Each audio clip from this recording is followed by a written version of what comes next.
Nós estamos dando continuidade à nossa série do desespero à esperança. Nós passamos pelo pequeno livro do profeta Ageu, qual o tema era uma nova paixão pela glória. E agora nós estamos aí indo para a terceira parte do profeta Abacuque. Nós vimos na semana passada a resposta do Senhor à queixa do profeta. Ele vai, então, ele se queixa, ele abre o seu coração, ele fala por que o Senhor deixa ele ver tanta maldade, tanta coisa. E o Senhor, então, responde a ele, e aí ele fica perplexo. Ele fica chateado com Deus parece em silêncio e distante. E depois ele fica ainda mais chateado quando Deus responde e não era aquilo que ele gostaria que respondesse. A gente viu que muitos de nós, ou todos nós, de alguma forma, já passamos por isso. Você que faz parte dos grupos de conexão, você ouviu algumas histórias, seja elas sérias, seja elas engraçadas, de relatos de como alguns de nós já passamos por isso e foi um tempo precioso essa semana nos grupos de conexão, de poder continuar. Para quem não sabe, o nosso grupo de conexão é os nossos pequenos grupos, né? Que acontecem durante a semana e eles seguem o que foi falado no domingo, e nós chamamos de perguntas norteadoras, são perguntas que nos ajudam a poder conversar e dialogar sobre o que foi ensinado. E aí então nós chegamos agora, terminamos no capítulo 2, versículo 1, mas nós vamos partir do versículo 1. Então, antes da gente seguir adiante, eu gostaria que a gente lesse versículos de 1 a 5 e nós orássemos, para que Deus, mais uma vez, age com graça conosco e ao nós abrirmos a palavra, Ele possa falar aos nossos corações. Abacuque, a partir do versículo 1 até o versículo 5, que diz assim: Ficarei no meu posto de sentinela e tomarei posição sobre a muralha. Aguardarei para ver o que o Senhor me dirá. E que resposta terei à minha queixa? Então o Senhor me respondeu: Escreva claramente a visão em tábuas, para que se leia facilmente. Pois a visão aguarda um tempo designado. Ela fala do fim e não falhará. Ainda que demore, espere-a, porque ela certamente virá e não se atrasará. Escreva: o ímpio está envaidecido, seus desejos não são bons, mas o justo viverá pela sua fidelidade. De fato, a riqueza é ilusória, e o ímpio é arrogante e não descansa. Ele é voraz como a sepultura e como a morte. Nunca se satisfaz. Apanha para si todas as nações e ajunta para si todos os povos. Vamos orar. Senhor, nós nos achegamos mais uma vez diante de Ti, Senhor. E nós pedimos, Senhor, ao nós lermos as Escrituras, ao nós observarmos as Escrituras, ao nós interpretarmos as Escrituras, Senhor, e aplicarmos as Escrituras, Senhor, o Senhor possa falar conosco, Senhor. É como se a sua boca sendo aberta, Senhor, para ministrar ao seu povo nesse período de ouvir. Nós adoramos, nós nos reunimos, então nós estamos agora no período onde nós vamos ouvir a sua palavra e logo teremos comunhão através da ceia, Senhor. Fala com o seu povo, Senhor. Em nome de Jesus. Amém. Quase toda semana a gente está começando, já faz um tempo já, de quem está mais inteirado aí na questão do Instagram, de chamar a nossa atenção para nos prepararmos antes do culto de domingo. De lermos as Escrituras, de orarmos, de virmos com os nossos corações preparados. Tem alguns salmos que falam: preparado está o meu coração para ir diante do Senhor. E para que quando a gente chega aqui, a gente já venha com o coração disposto a receber tudo aquilo que Deus deseja para a gente.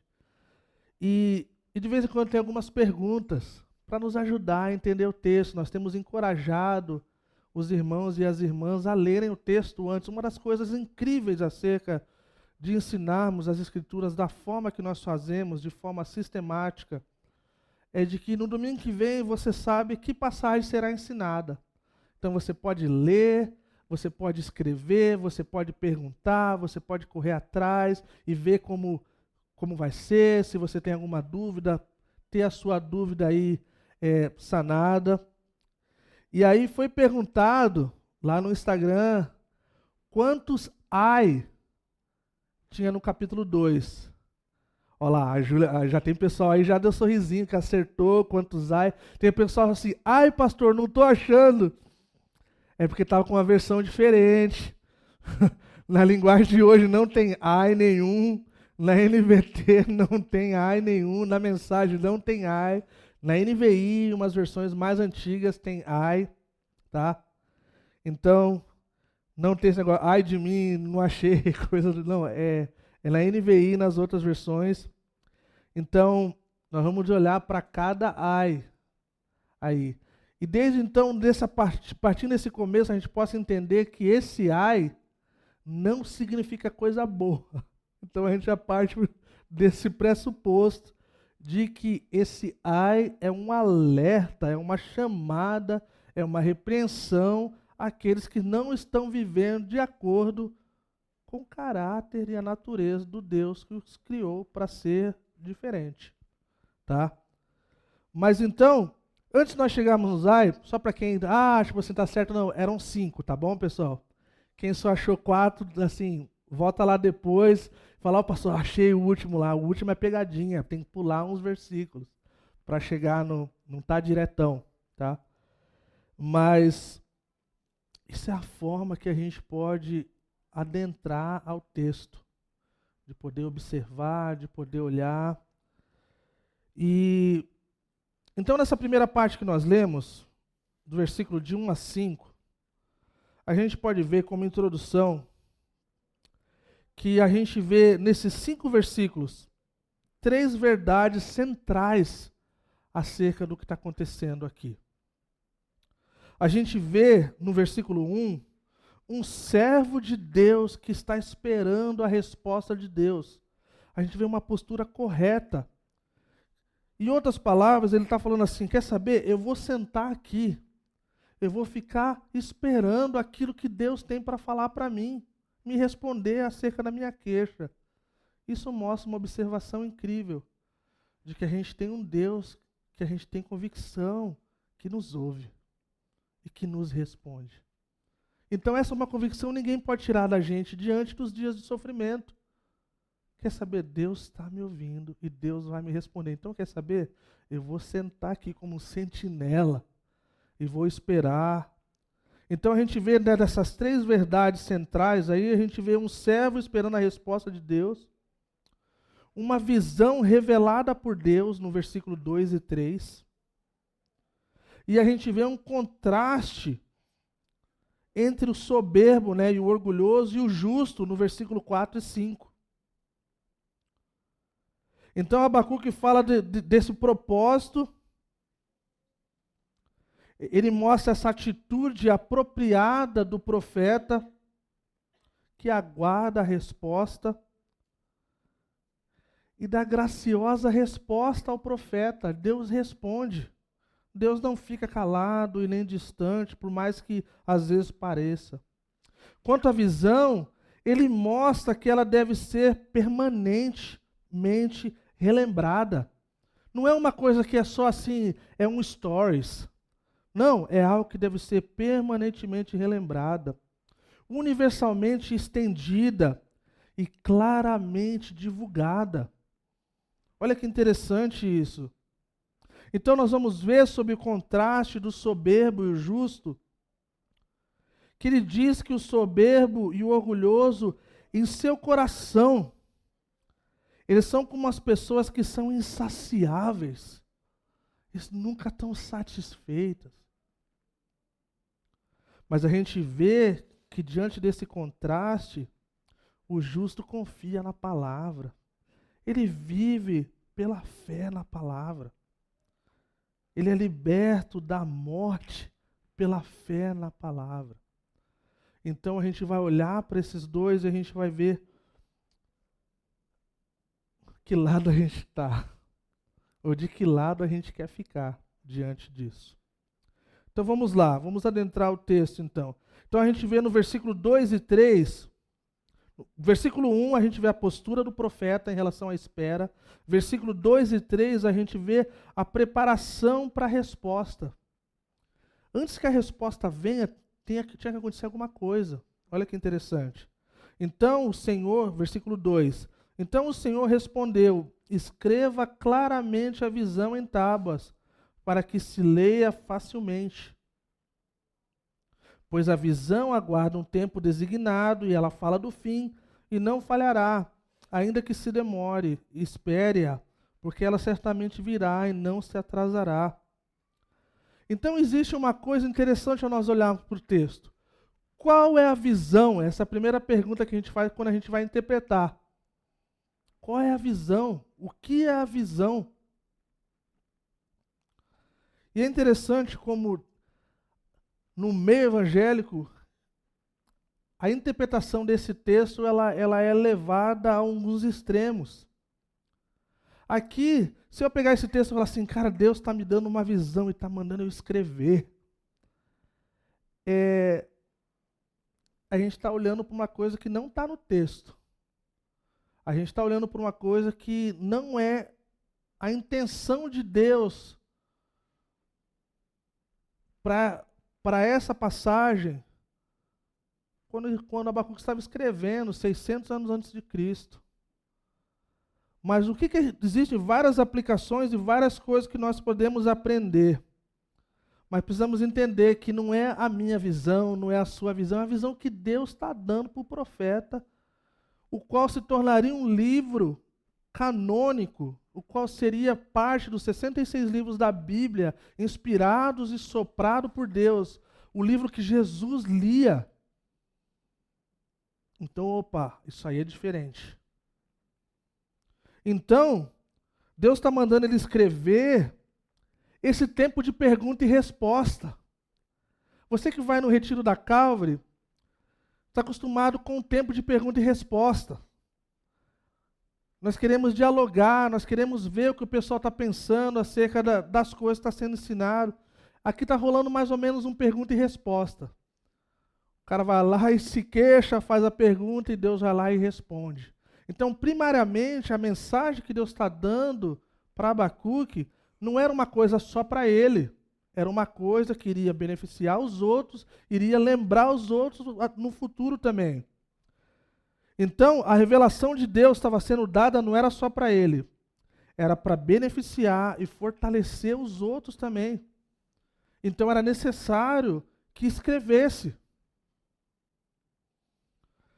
Interessante acerca dessa questão que, quando ele fala no versículo 3, que ele fala que, pois a visão aguarda um tempo designado, um tempo específico, fala de um fim que não falhará, ainda que demore, espera. Está falando de algo tão radical acerca do futuro, que naquela época, hoje a gente olha assim, a gente vê, porque a gente consegue olhar para as escrituras de ponta a ponta como uma história inteira.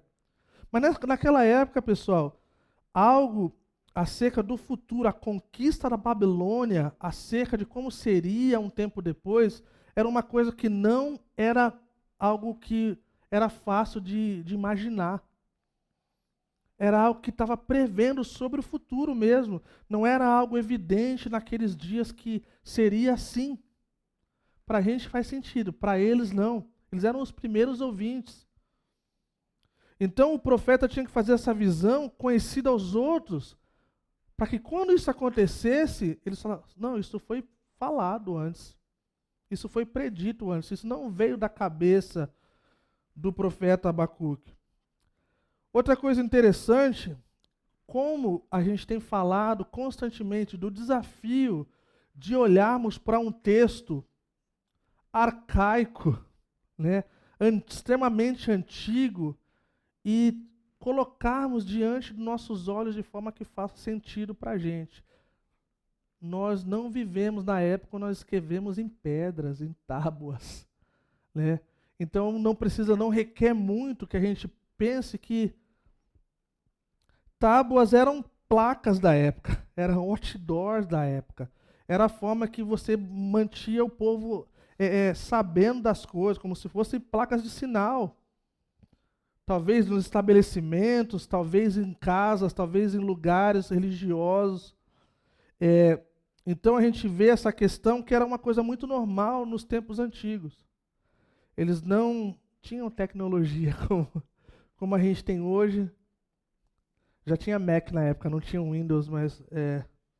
Então, tipo assim, a gente lembra de Moisés recebendo a lei nas tábuas.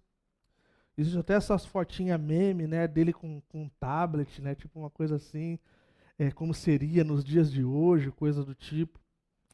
Mas lá no Sinai, quando ele recebeu as tábuas. E o reverendo Hernandes Dias Lopes, ele fala uma coisa interessante quando nós olhamos nessa perspectiva de quem está recebendo essa palavra do Senhor. Ele fala assim: o pregador ou o profeta deve fazer o que puder para fazer a palavra de Deus conhecida, fazê-la conhecida de todas as formas possíveis.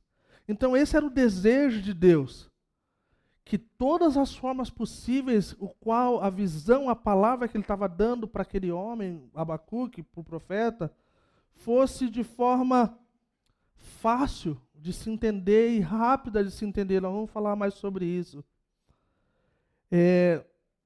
Então Abacuque primeiro tinha que ver essa visão, ter um entendimento do que se tratava e assim poder passar para os outros. O pregador não pode fazer ninguém ver o que ele não vê.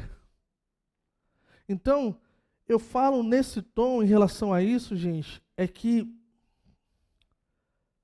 muitas vezes pode parecer, devido talvez à forma que alguns pastores e mestres se expressam, como se eles já estivessem vivendo tudo qual eles estão ensinando, ou como se já tivesse conquistado algo que você talvez não conquistou. Mas eu queria falar para vocês, essa semana para mim foi uma das coisas mais legais no meu ministério, acerca do estudo das Escrituras. Eu fui tomado de uma paixão diferente, gente, de olhar para um texto que não é difícil de se explicar, ele é muito simples, ele vai mostrar o contraste de coisas ruins e de como deveríamos viver, de coisas que já pertencem a nós e de coisas que nós escolhemos fazer. Mas ao me debruçar diante desse texto, por exemplo, eu fui diante de um livro muito antigo do Martin Lloyd-Jones. Ele levou 10 anos ensinando através do livro de Romanos. Existe uma coletânea, eu postei esses dias. Eu tenho uma coletânea que eu ganhei. E todos os meus amigos pastores, eles vão na minha casa, a primeira coisa que eu sei que eles vão comentar é da onde saiu aquele livro e se aquele livro tem como sair de lá. E eu poder olhar e falar assim, nossa, eu fui tomado por uma paixão pelo Evangelho, de novo, pela pureza do Evangelho, de novo. Então, sempre quando a gente pensa no próximo, a gente pensa na gente, de forma saudável, não de forma egocêntrica ou egoísta. É de que nós não temos como dar aquilo que nós não temos. É como se nós precisamos provar, saber que é bom, para a gente poder recomendar, né? O salmista falou, eu provei e eu vi. Então ele fala assim, então provem e vejam que o Senhor é bom. Ele já tinha experimentado da bondade de Deus, então ele podia recomendar.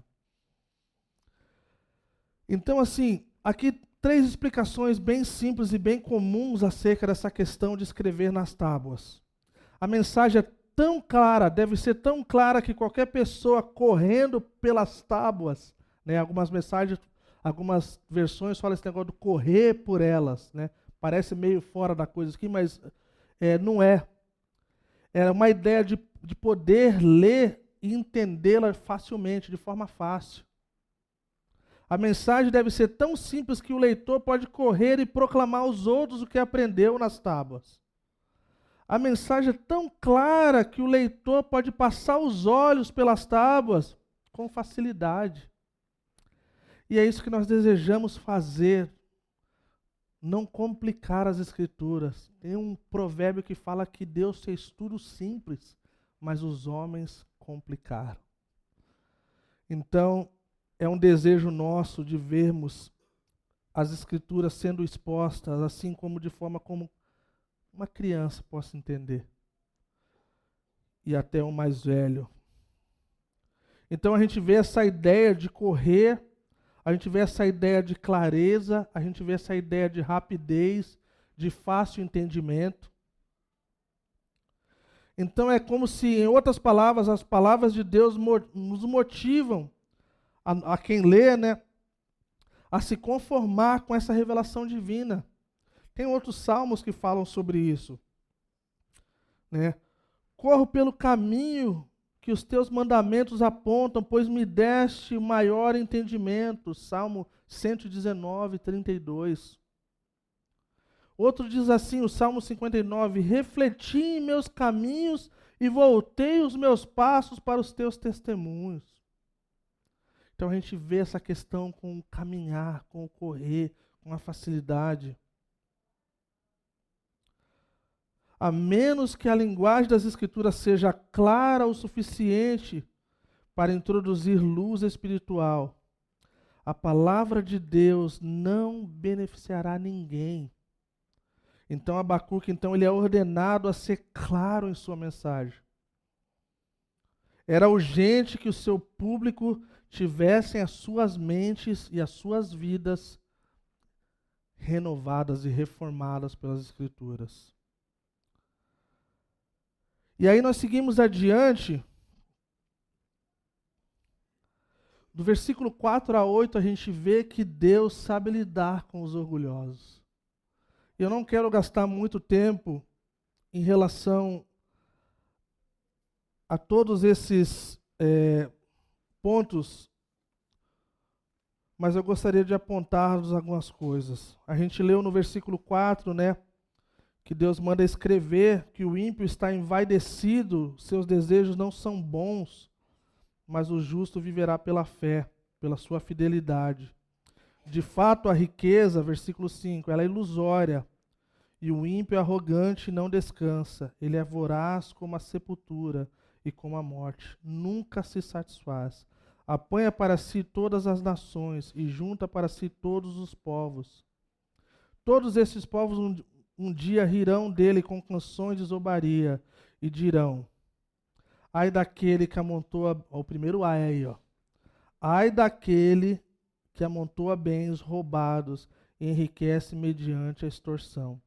Até quando isso continuará assim? Não se levantarão de repente os seus credores? Não se despertarão os que fazem tremer? Agora você se tornará vítima deles, porque você saqueou muitas nações, todos os povos que restaram o saquearão. Pois você derramou muito sangue e cometeu violência contra terras, cidades e seus habitantes. Então a gente vê, pessoal, se você gostaria de anotar, eu vou dar aqui um, deixa eu achar aqui nas minhas, aqui. Se você gostaria de anotar, antes da gente entrar nessa parte onde eu falei que eu não vou gastar muito tempo, versículos 6 a 8, ele fala sobre essa questão como se fosse um criminoso, aquele que amontoa bens roubados e se enriquece mediante a extorsão. No versículo 9 a 12, 9 a 11, desculpa, ele fala de ai daquele que obtém lucros injustos, então um aproveitador. No versículo 12 a 14, ele fala do violento, ai daquele que edifica uma cidade com sangue. Do versículo 15 a 17, ele fala do beberrão e do aproveitador, ai daquele que dá bebida ou embebeda ao seu próximo. E por fim, ele do 18 a 20, ele fala ai daquele que diz a madeira, desperta, e fala da idolatria. Gostaria de só levar um pouco de tempo nesses versículos de 4 a 8 que a gente viu, como Deus sabe lidar com o orgulhoso, com o soberbo. Então aqui começa oficialmente o contraste. Eu vou gastar um bom tempo no final sobre essa parte de que o justo viverá pela fé, tá? Ou por sua fidelidade. Nós vamos voltar lá. Eu só quero passar por essa coisa aqui, mas eu gostaria de gastar um bom tempo e fechar nesse versículo que eu acho que é de extrema profundidade e importância para a gente. Mas vamos lá. Seja onde for, onde você vê nas Escrituras falando sobre o orgulho e a soberba, mostra que Deus é contra. Mostra que Deus condena. Tiago, capítulo 4, versículo 6, fala assim: e Deus abate o orgulhoso, mas Ele dá graça ao humilde.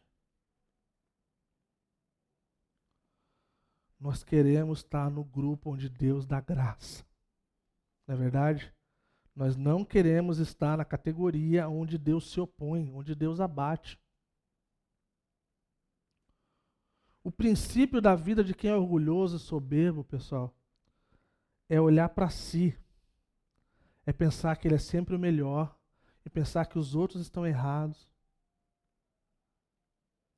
O princípio da vida do justo é não olhar para si. É olhar para Deus, é olhar para o Senhor, é olhar para o seu relacionamento com o Senhor, através da sua palavra.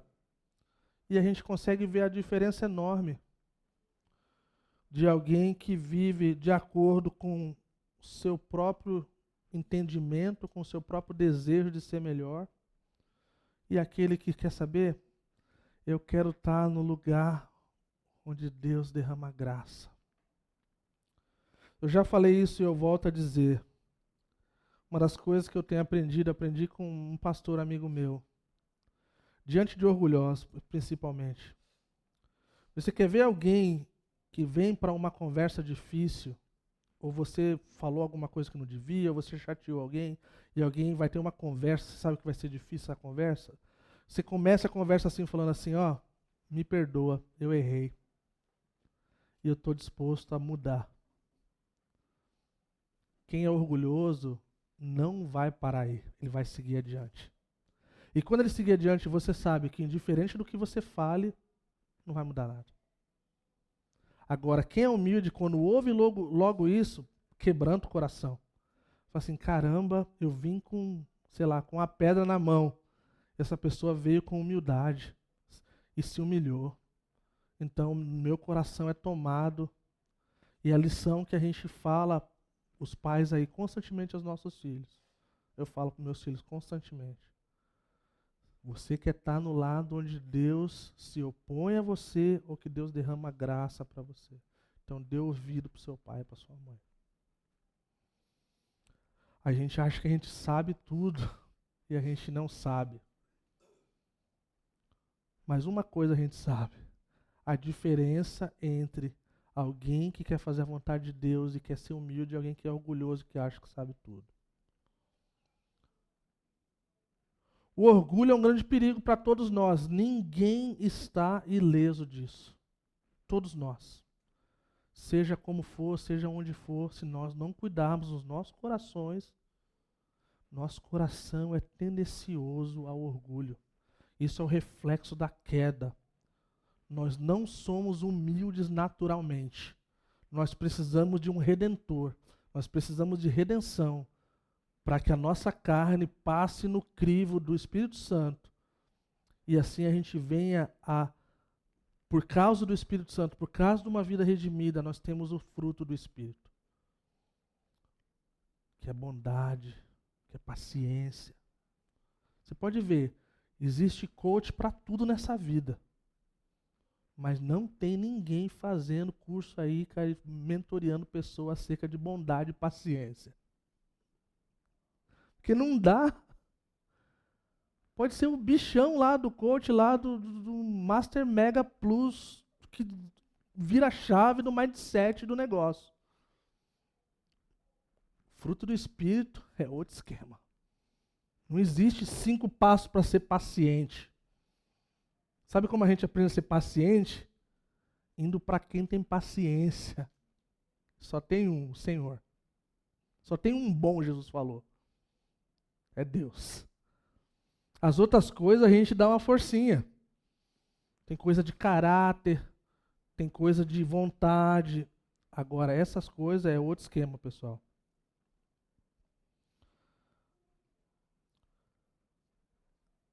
E aí, então, só que um negócio que eu gostaria só de comentar e gostaria de pedir que vocês ficassem comigo, é que nessa parte que o justo viverá pela fé, ou por sua fidelidade, existe uma profundidade nessa declaração que eu acho que mexe com todos os outros ai.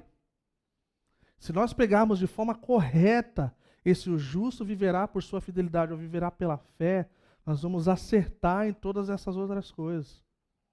Porque nos mostra o nosso lugar e a nossa posição em Cristo. Quando nós não sabemos disso, a nossa tendência é irmos para o outro lado. Então, por isso eu gostaria de gastar um bom tempo, eu quero fechar nessa parte do justo viverá pela fé, e eu espero de coração que a gente possa fechar como se fosse abrindo uma caixa com coisas grandiosas, surpresas acerca da salvação e do amor de Cristo por nós, que nos muda, nos transforma, nos faz pessoas diferentes. Amém?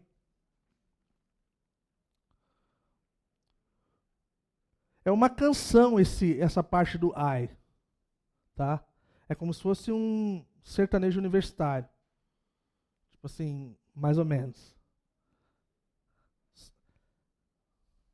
Ao quadrado.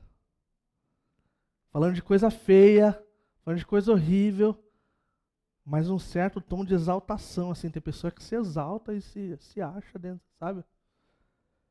Então, eu gostaria de tocar nesse assunto, nessa parte dos ais, como um alerta e uma forma de ensinar a igreja acerca dessas coisas. Poderia pontuar todas essas coisas, mas não vou fazer.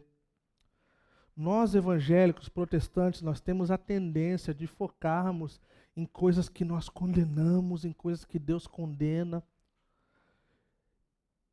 Mas aí nós nos tornamos conhecidos pelas coisas que nós odiamos e que nós condenamos. E no final da história, a gente não é dessa forma que a gente gostaria de ser conhecido. E uma das coisas que eu acho interessante acerca da igreja cristã, protestante, evangélica, é que essas coisas se tornaram tão gritantes, que a gente perdeu a beleza do que é uma igreja cristã evangélica, uma comunidade de Cristo. Tem igrejas que parecem mais odiosas do que qualquer outro lugar. Eu já falei para vocês, durante as eleições e durante os dias que nós estamos vivendo, eu me senti extremamente pressionado e colocado contra a parede. Não era acerca da minha piedade, não era acerca da minha devoção a Deus, não era o quanto eu amava a Cristo, eu amava vocês. Não, era que eu tinha que me impor, é porque eu tinha que falar. E eu falei assim, mano, nós estamos todo domingo nas escrituras, nós estamos tentando ser equilibrado, nós estamos um grupo de pastores e líderes que estão tentando, de uma forma, de um consenso geral, não negarmos a nossa fé, não abrimos mão dos princípios, dos valores das Sagradas Escrituras, mas eu não vou me prostrar. E sabe o que isso faz com que a gente possa ter? Essa igreja é capaz de chamar de ídolo a direita e a esquerda. Porque nós não temos o rabo preso com nenhum dos dois.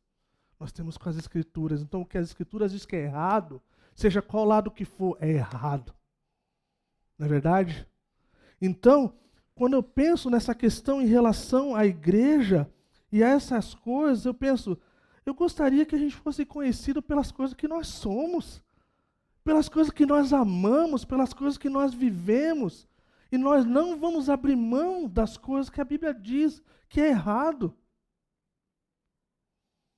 A gente vê esses ai daqueles, é uma coisa horrível, é uma repreensão divina. Deus está falando que é errado.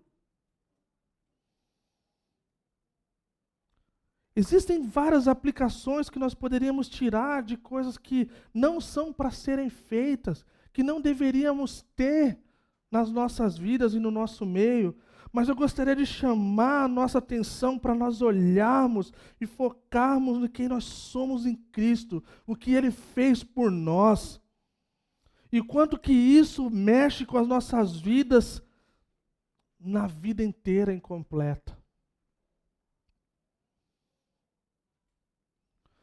Alguns exemplos acerca disso, de forma que a gente possa incorporar e sentir mais próximo do que eu estou trazendo, não tão subjetivo. Quando Jesus foi perguntado sobre o divórcio,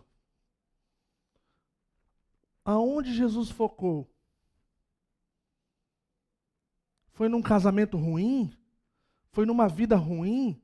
Foi num relacionamento abusivo? Foi num relacionamento errado? A resposta é não. Jesus falou assim, vocês querem falar sobre o divórcio? Peraí, vamos falar sobre casamento. Então ele vai lá e descreve que é o casamento da forma como Deus criou. Porque se nós olharmos para o sentido contrário, nós vamos faltar com o que é verdadeiro. Nós precisamos saber o que é correto para poder olhar e saber o que é errado. Jesus então ele aponta lá para o começo da lei de Moisés e fala, não, Deus odeia o divórcio. Aí que ele fala que Deus odeia o divórcio. Não é por qualquer besteira, não é por qualquer coisa.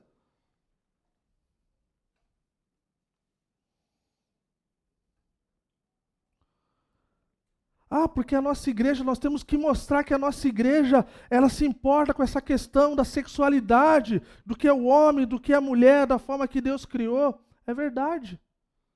Mas não é com o discurso de ódio, não é falando toda hora, não é, é através do que nós cremos. E quem faz parte dessa igreja, nós temos uma declaração de fé, e no ponto número 5 descreve claramente o que nós cremos como igreja. O que essa igreja acredita nas Escrituras acerca do casamento entre um homem e uma mulher. Então nós não precisamos ficar toda hora remoendo. Nós precisamos ensinar o que é correto. E isso já está claro.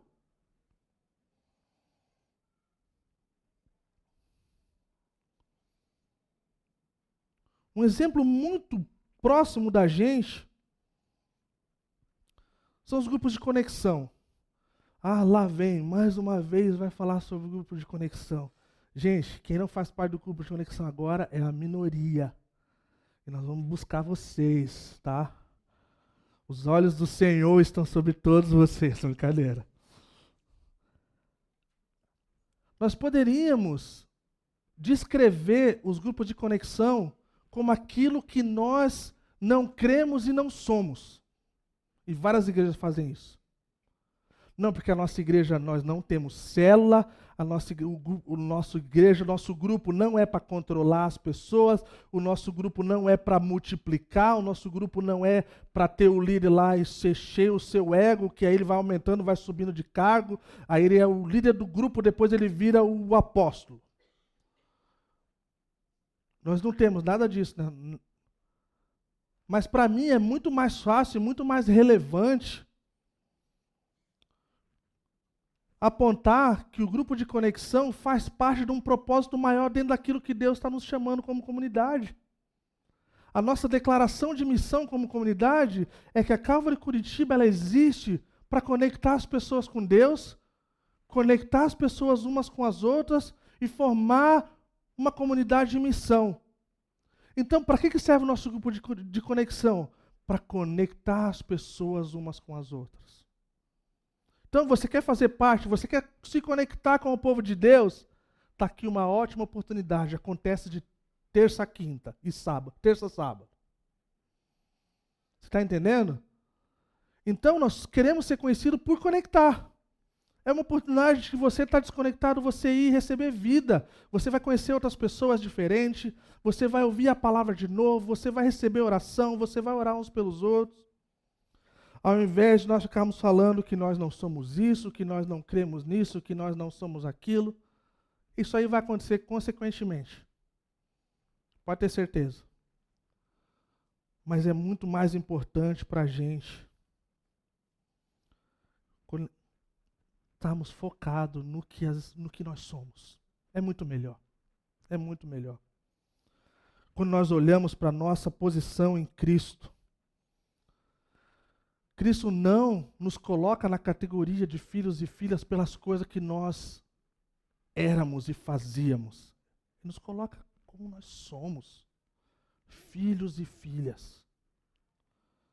Você já percebeu? Você já percebeu que nós não precisamos ensinar as nossas crianças a mentirem? Se você nunca pensou nisso, você precisa pensar. Os pais aqui de criança pequena, cara, tem tipo eu tenho que cuidar do jeito que eu falo, né? Fala que tem tipo assim, a gente não acredita que criança fica endemoniada na Calvary, mas fica semi. Mano, tem um bicho ali que assim, cara, que sopra algum negócio, assim, as crianças... Gente, eu tenho um exemplo da minha família, gente. O ser humaninho não sabia nem andar direito. Não é nenhum dos meus filhos, tá? E aí o que acontece? Eu falava assim, ó, não pode mexer no negócio ali, cara. Aprendendo a andar, gente. E assim, ó, ir em direção ao lugar e olhando para trás para ver se eu estava vendo, gente. Eu falei, não, vou fazer esse negócio direito para ter certeza que eu vou poder usar esse exemplo num domingo uma vez. E umas 3 vezes, gente. Um ser humaninho assim, desse tamanho, querendo dar um balão no pai aqui. Mas o que a gente precisa ensinar para os nossos filhos? Eu não preciso ensinar aos meus filhos que não pode socar um outro. Porque eles já nascem já socando um outro, mano. Talvez de vocês não fazem isso, talvez. Desculpa aí, Marqueto. Não, eu tenho que falar, cara, quando a gente ama uns aos outros, quando a gente se importa com o nosso irmão, com a nossa irmã, a gente ama, a gente protege. A gente se coloca na frente, a gente não deixa nada tocar neles ou nelas. Isso já vem. Então isso faz parte dessas coisas que eu estou falando. A nossa identidade é muito melhor do que as coisas as outras coisas não devem nos definir, de forma alguma. Especialmente se elas fazem parte do nosso passado. Então, o que quer dizer essa declaração de que o justo viverá pela fé?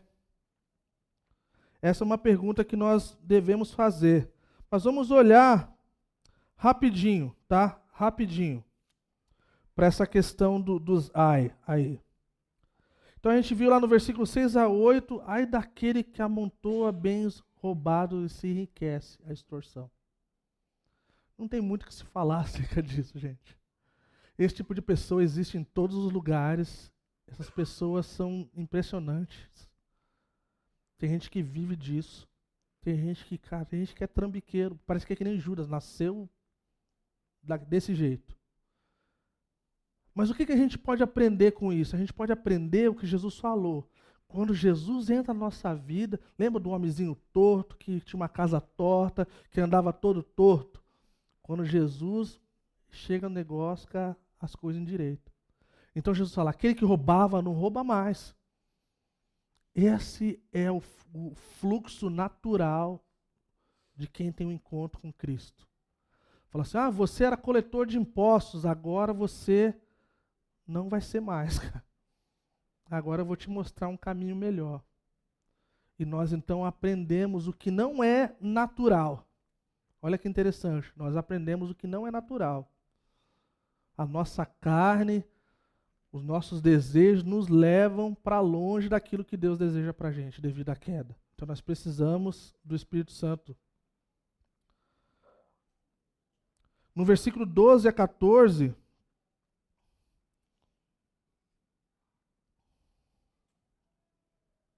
Mas vamos lá, vamos devagarinho. Tá, tô correndo um pouquinho. Fala que, ó, ai daqueles, versículo 9, ai daquele que obtém lucros injustos para sua casa. Eu não pulei. Deixa eu ver onde que eu tô. Eu tô no versículo 6. Ai daqueles que amontou os bens roubados e enriquece mediante a extorsão. A pergunta, até quando isso continuará assim? Aí ele segue adiante. Versículo 9. Ai daquele que obtém lucros injustos para sua casa, para pôr seu ninho no alto e escapar das garras dos maus. Cara, pessoas que são aproveitadoras. Então, a gente lidou com criminosos, a gente está lidando com pessoas aproveitadoras, em todo lugar tem isso, infelizmente. O versículo 12 a 14, que fala do derramamento de sangue, é uma das coisas que para a gente é muito fácil de se relacionar com a violência. A violência impera em vários lugares. Que bom saber que Deus condena. Que bom saber que o nosso príncipe não é da guerra, é da paz. Não é da violência, é do amor. E que nada disso passa despercebido diante dele. Versículo 15 a 17 mostra uma coisa que é terrível e que acontece muitas vezes. Pessoas se aproveitando das outras, com bebida, com droga, com todas as outras coisas, se aproveitando de situações, se aproveitando da fragilidade, da vulnerabilidade. E aí então, do versículo 18 a 20, a gente vê essa questão que fica muito nítida, essa questão da idolatria. Como é que você fala para a madeira? Desperta, né? E aqui eu gostaria de dizer que nós sempre pegamos pesado com quem é idólatra de estátua ou de imagem.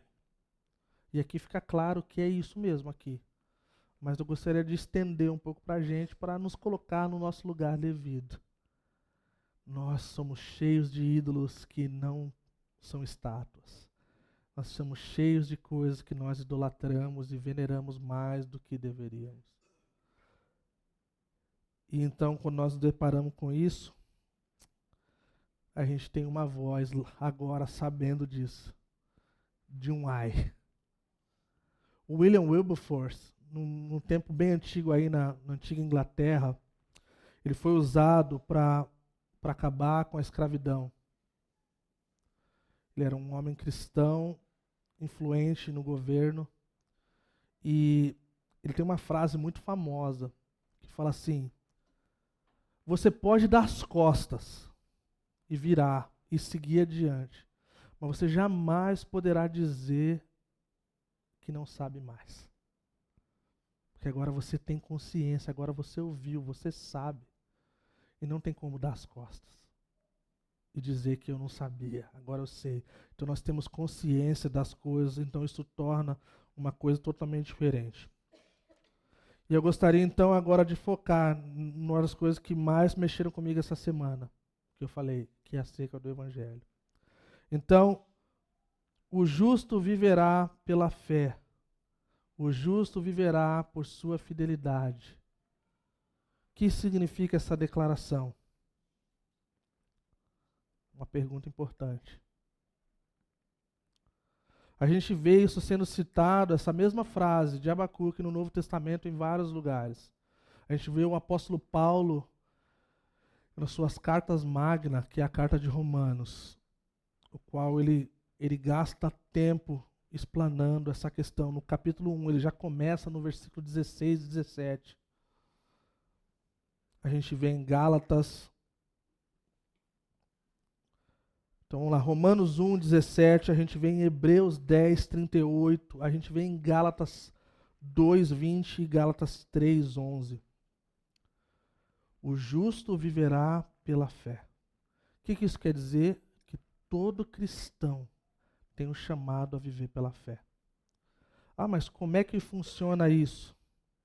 Vamos abrir em Hebreus capítulo 11, versículo 1, qual muitos de nós já sabemos até de cor. Hebreus capítulo 11, versículo 1, que diz assim: Ora, a fé é o firme fundamento das coisas que se esperam e a prova das coisas que não se veem. Opa, o justo viverá pela fé. A fé é a certeza, é o fundamento das coisas que se esperam e a prova das coisas que não se vê. Opa, agora não ajudou esse negócio. Como é que fica? Esse texto está falando de uma das doutrinas mais importantes do cristianismo, que é a doutrina da justificação. É um termo teológico extremamente difícil de se entender quando ouvimos a primeira, a segunda ou muitas vezes, porque não faz parte do nosso vocabulário, a não ser quando nós brincamos de alguém estar querendo se justificar, né? Então eu gostaria de chamar a nossa atenção para uma das coisas que eu amo fazer e falar e repetir, é que o futuro da igreja está no passado. James K. Smith fala isso. Quanto mais nós queremos olhar para o futuro, nós precisamos olhar para o passado. Olhar para os irmãos e para as irmãs do passado. Olhar aos escritos do passado.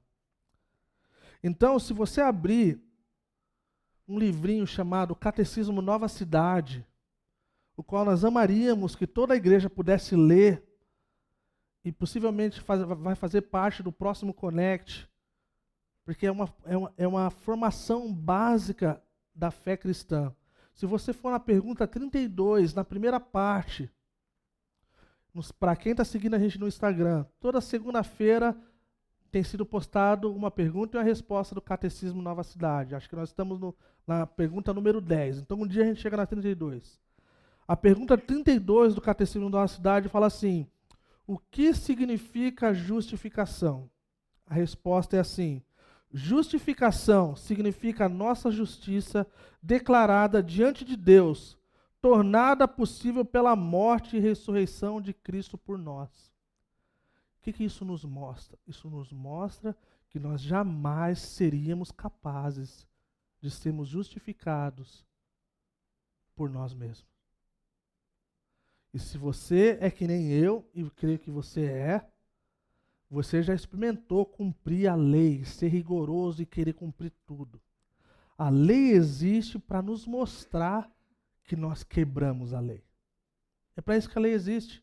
A lei é para nos mostrar que nós não somos perfeitos. Mas através da morte e ressurreição de Cristo, aquele que foi capaz de cumprir com a lei, de cumprir todos os trocentos mandamentos que a lei era colocada diariamente, Jesus cumpriu todas elas, para que eu e você pudesse ser justificado. Então ele paga o preço para que a gente não precise pagar. Então, de forma assim simplificada, acontece assim: o Senhor Jesus Cristo, ele satisfaz, ele cumpre a lei de Deus em nosso favor, perfeitamente em todos os sentidos. Ele nasce de uma mulher, de uma virgem. Ele nasce sob a lei. E tendo assim, então, nascido sob a lei, ele presta, então, essa perfeita obediência a toda a lei. Ele cumpre cada ponto e cada vírgula. Ele não falha em nenhum aspecto. Ele cumpre a lei de Deus de forma perfeita e absoluta. Ele se envolve com essa pena imposta pela lei e todos os pecados vêm sobre os seus ombros. E pela primeira vez ele experimenta o que é estar separado do Pai. Ele fala: meu Deus, por que me abandonaste? Isso não fazia parte do vocabulário de Jesus Cristo. Porque ele tinha frequência alta toda hora, ali direto com Deus. Então ele toma essa pena da lei, mas ele honra completamente a lei. E não há mais nada que a lei possa exigir dele, porque ele já cumpriu tudo. Ele pagou, ele satisfez tudo. Então, é que o Evangelho anuncia que Deus o enviou Jesus para fazer isso. É um meio que Deus utiliza para a salvação que agora Ele nos dá. E ao cremos em Cristo, a justiça do próprio Cristo, o Senhor Jesus Cristo, é nos imputada. E esse termo quer dizer que significa que Ele põe em nossa conta, Ele acredita em nossa conta a justiça de Jesus Cristo. Deus cancela as nossas dívidas. O escrito de dívida que era contra eu e você é rasgado. Ele acredita toda a perfeição e toda a justiça de Cristo no nosso favor, nos adornando com a justiça dele mesmo. Assim nós podemos ficar de pé na presença de Deus. Então o apóstolo ele quer dizer quando ele declara, porque nele a justiça de Deus é revelada. Então quando Cristo olha para mim e para você, ele olha como pessoas justas. Essa é a nossa posição em Cristo.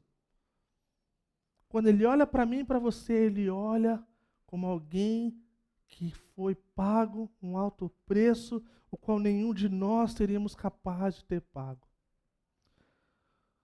Isso é o Evangelho. Um dos meus atores favoritos que partiu essa semana, Tim Keller, ele falava que o Evangelho ele não é só a porta de entrada, mas é o caminho a prosseguir até o fim. Nós falamos, precisamos pregar o Evangelho para quem é perdido, precisamos pregar o Evangelho para quem é achado. Porque o Evangelho nos mostra que as nossas obras não são suficientes e capazes de nos levar a esse lugar de estarmos justificados.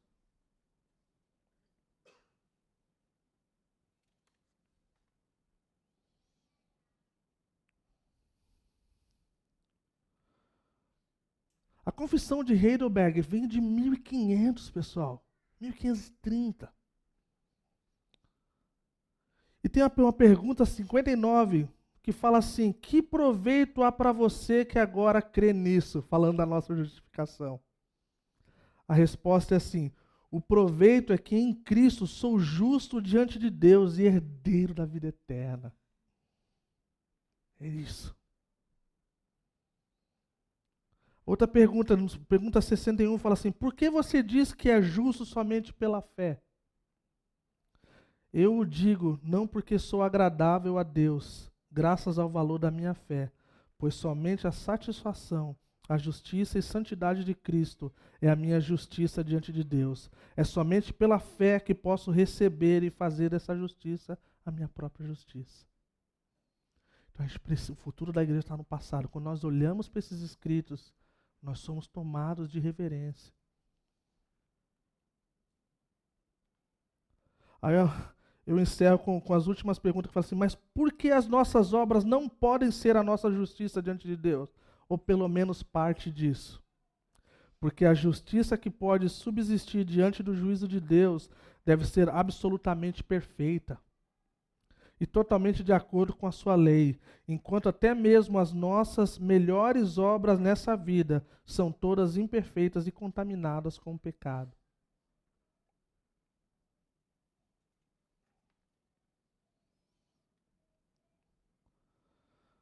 Essa recompensa não é por mérito.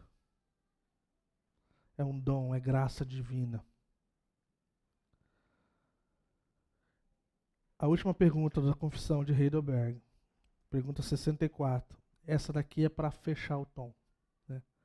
Esse ensinamento não torna as pessoas descuidadas e ímpias. Em outras palavras, saber que não é nada que eu posso fazer para conquistar, isso não vai me deixar ao contrário do que ativo, do que essa é a ideia. A resposta é não. É impossível que os que são aceitos em Cristo pela verdadeira fé não produzam fruto de gratidão.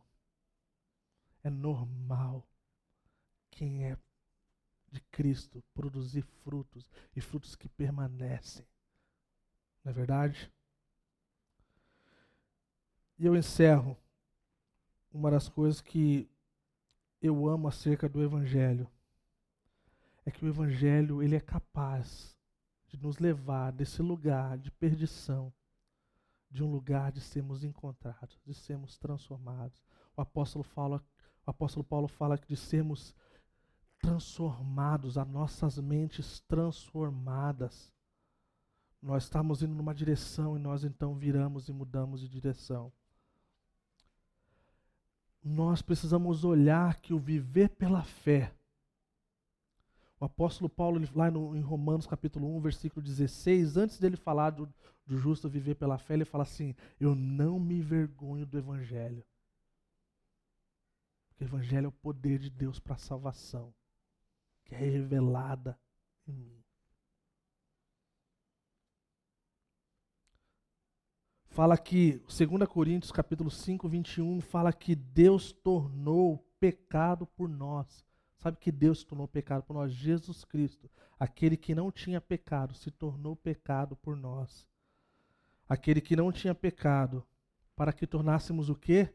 Justiça de Deus. Quando nós somos justiça de Deus, nós podemos ser esse justo que vive pela fé. E eu termino com as palavras de encorajamento para todos vocês. Que diante dessa verdade, de sermos justificados pela fé, de termos as nossas vidas no lugar correto, de que não é por obras que nós somos justificados, mas as obras fazem parte de quem vive para Cristo e ama Cristo, que não éramos capazes de cumprir a lei, nós precisamos entender que viver pela fé, além de crer nessa realidade de Cristo, nós precisamos entender de tudo que nós fazemos. Sabe aquele conceito antigo de só quem vive pela fé são os missionários e o pastor? A gente precisa mudar.